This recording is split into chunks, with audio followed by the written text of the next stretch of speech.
What is going on, guys? Today I'm sharing with you probably the car that I'm most excited for that RSS has released today on Thanksgiving Day, which, by the way, once again, happy Thanksgiving to all of my American viewers. But anyway, this is the RSS Formula Hybrid X 2026. If you were playing Assetto Corsa back in 2020-2021, you will remember the Formula Hybrid X 2021 that became the Formula Hybrid X 2022 Evo. This was RSS's early concept of what a 2022 F1 car would be, and today this is their concept of what 2026 F1 cars will be. This is a very, very cool car and very detailed as well from the little we know really so far about what the actual team's approaches are going to be to developing this car. I want to say immediately, just because I really like looking at the animation even, one of the coolest things about the 2026 cars that you may or may not know about is that they are technically, you could call them now, completely active aero.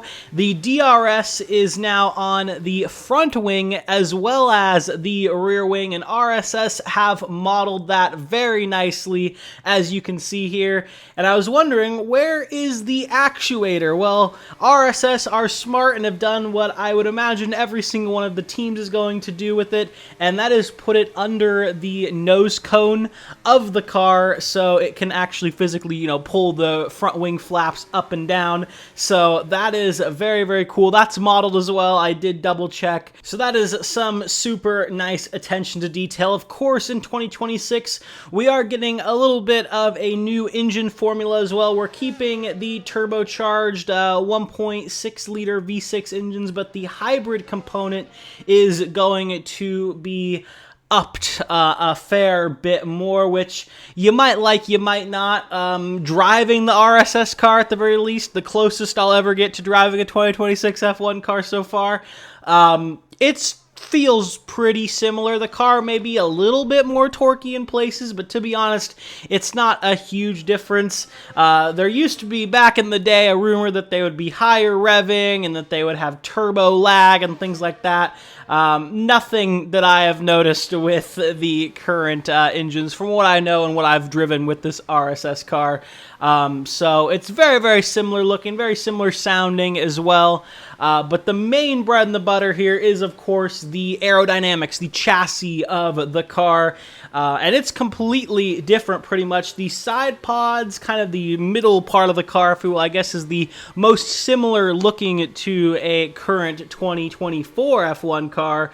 But these cars are a fair bit smaller, not by a huge amount, but definitely one that will hopefully maybe help a little bit at tracks like Monaco and things like that. But the main difference is going to be in the front and rear aero of the car. The front wing is a tad bit narrower for the bulk of it. It still extends all the way out to the tires, but the actual end plate is tucked in a little bit more, which should mean that front wing contact is hopefully not going to be as big of a deal. Still probably will be obviously very important, all those little aero bits, but hopefully it'll make a little bit less of a difference. And the rear wing is kind of going back to a kind of 2021-esque concept, which I really, really like the look of the 2021 cars. So anything with that, I am happy to get back to. A little bit more boxy than the current ones.